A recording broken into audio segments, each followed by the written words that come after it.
여기 이름 다 있는데 기간 보고 다 받고 이야기하세요. 이름 다 있어 여기. 기간 보고 발언 끝나고. 아이 참나. 자, 전체 흐름을 흔드시면 안 돼요. 다음은 방송미디어통신위원회 보고 김민정 위원장 직무대리 보고해 주십시오.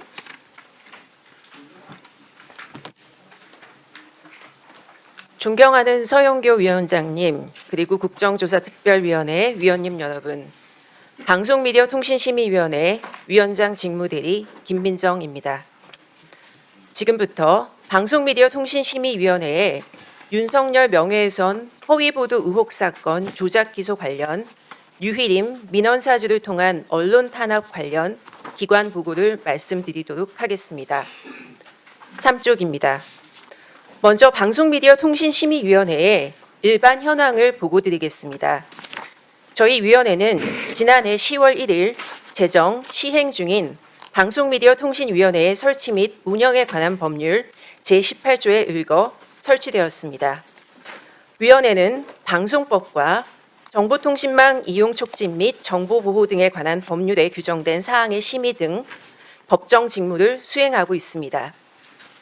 심의위원회는 방송미디어통신위원회 설치법 제21조에 따라 심의위원장 등 상임위원 3인과 비상임위원 6인을 포함한 위원 9인으로 구성되며 사무처는 일반직 정원 205명으로 구성되어 있습니다. 2026년 올해 예산은 347억 5,100만 원으로 일반 회계인 위원장 인건비를 제외한 모든 예산은 방송통신발전기금에서 지원받아 운영되고 있습니다. 다음은 4쪽입니다. 이번 국정조사의 민원사주 관련 민원 접수 현황입니다. 유희림 민원사주 사건의 경우 예, 방통위원장님, 네. 직무대행님, 네. 예, 오늘 국정조사 관련한 것을 집중해서 보고해 주세요. 네. 그러겠습니다. 유희림 민원사주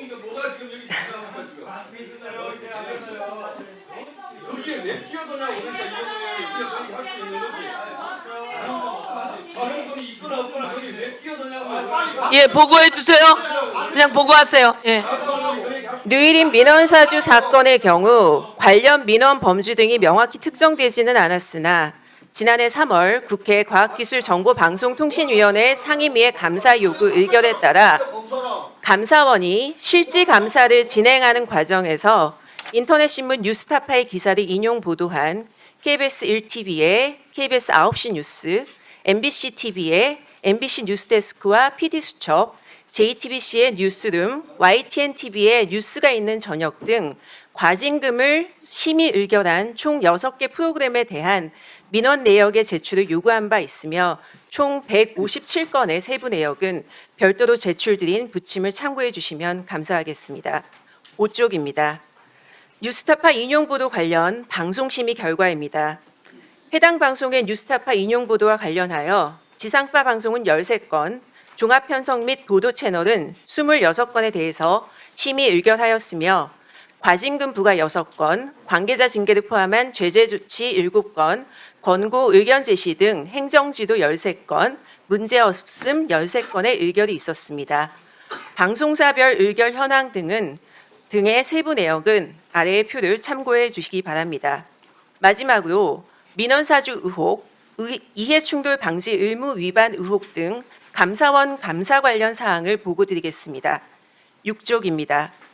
앞서 말씀드린 바와 같이 지난해 3월 국회 과방위의 감사 요구에 따라 감사원은 작년 6월 말 실지 감사를 실시하였고 올해 2월 위원회에 감사 결과를 최종 통지하였습니다.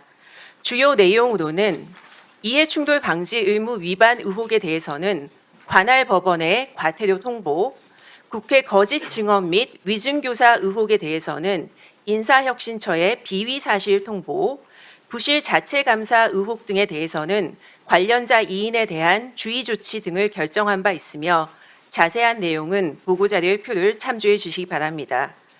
위원회는 감사원의 조치 요구사항과 관련하여 현재 진행 중인 대통령님의 위원장 임명 등의 절차가 마무리되면 후속 행정 처리할 예정입니다. 류일임 전 위원장의 이해충돌방지법 위반 관련 국민권익위원회 신고, 국회 감사 요구, 감사원 처분 요구 통보 등 주요 경과사항은 7쪽의 표를 참고해 주시기 바랍니다. 이상으로 기간 보고를 마치겠습니다. 감사합니다. 예. 방송미디어통신심의위원회 위원장 직무대리였습니다. 방통위를 방미통위로 다시 정정하겠습니다. 다음은 예금보험공사 김성식 사장님 나오셔서 보고해 주십시오.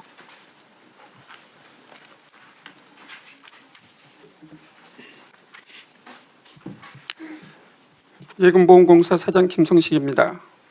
존경하는 서영교 위원장님 그리고 위원님 여러분들께 국정조사특별위원회의 업무를 보고하게 된 것을 엄중하게 생각하며 국정조사가 실효성 있게 이루어질 수 있도록 최선을 다하겠습니다.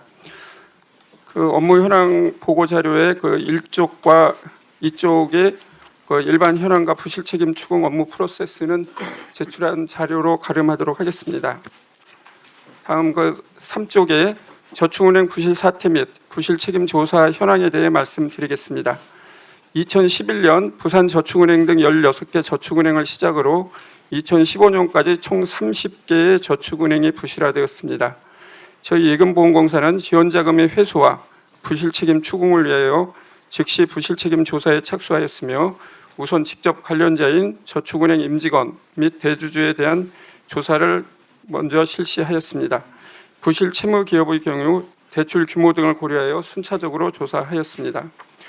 다음 4쪽 이하 대장동 관련 부실 채무 기업 조사의 현황에 대해서 설명드리겠습니다. 먼저 2013년 11월부터 2014년 7월까지 대장동 관련 3개 부실 채무 기업에 대한 조사를 실시하였습니다. 조사 과정에서 공사는 차주사 대표 등을 중심으로 횡령 및 배임 등과 관련한 범죄 혐의 정황을 확인하였고, 이에 따라서 2014년 4월과 6월에 검찰에 수사를 의뢰하였습니다. 이후 검찰은 추가적인 수사를 통해서 공사의 수사 의뢰 대상자뿐만 아니라 대출 브로커인 조우형 등 여타 혐의자들에 대해서도 기소가 진행되었습니다. 그 결과 관련자들에 대해서는 형사처벌이 확정되었고, 조우형의 경우 알선 수재 및 업무상 배임 혐의로 유죄 판결을 받았습니다. 공사는 조우형의 배임 혐의 유죄 판결을 계기로 손해배상 청구에 관한 지급명령을 제기했고, 이에 따른 승소 판결을 받았습니다. 또한 검찰 수사와 공사의 은닉재산 조사 과정에서 확인된 비자금에 대해서도 2014년 소송을 제기하여 승소 판결을 받았습니다.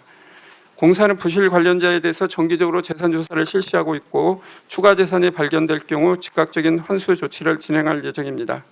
저희 예금보험공사는 부실금융회사 발생 시 부실 관련자에 대한 책임 추궁을 지속적으로 수행하여 왔습니다. 앞으로도 해당 업무에 만전을 기하겠습니다. 위원님들께서 질의하신 사항과 요청하신 자료는 성실하게 답변하고 제출하도록 하겠습니다. 이상 보고를 마치겠습니다. 감사합니다. 예, 수고하셨습니다. 예, 드릴게요. 예금보험공사 사장님. 그래서 그 당시에 이 저축은행 부실 사태가 있었고, 부실 책임에 대한 조사도 하셨는데요. 예, 당시에 그 부산저축은행 등 그 사건으로 인해서 예, 부실이 되었기 때문에 공적 자금이 투입되었죠. 예, 그렇습니다. 공적 자금이 전체 얼마나 투입되었습니까? 저희가 27조 2천억 원 정도가 투입되었습니다. 이런 저축은행들의 27조 2천억 원이 투입되었는데 환수한 금액은 얼마나 됩니까? 환수한 금액은 14조 3천억 원 정도 되고 있습니다. 그렇습니다. 이렇게 잘못된 일로 27조 2천억 원의 공적 자금이 투입되고, 이 어려운 상황에 회수는 14조 원밖에 안 됐습니다. 예, 그렇습니다. 이 문제로 약 13조 원 가량이 국민의 혈세가 예. 공중에 날아간 상태입니다. 그래서 공기관이 잘해야 되고, 예. 그래서 정치인이 그리고 정부가 잘해야 되는 겁니다. 다시 한번 국민께 다시는 이런 일들이 일어나지 않게 해야 된다, 이런 말씀을 드리도록 하겠습니다. 예, 기간 보고가 이제 모두 끝났습니다. 다른 기관들은 또 서면으로 대처해 주시기 바라고요. 이제 질의 순서로 들어가고자 합니다. 그런데 질의 순서로 들어가기 전에 의사진행 발언 요청이 있습니다. 의사진행 발언 요청이 있어서 자, 의사진행 하실 분들 요청해 주십시오. 제가 지난번에도 말씀드렸었는데요. 우선 그러면 국민의힘에서 2분 하시겠습니까? 1분 하시겠습니까?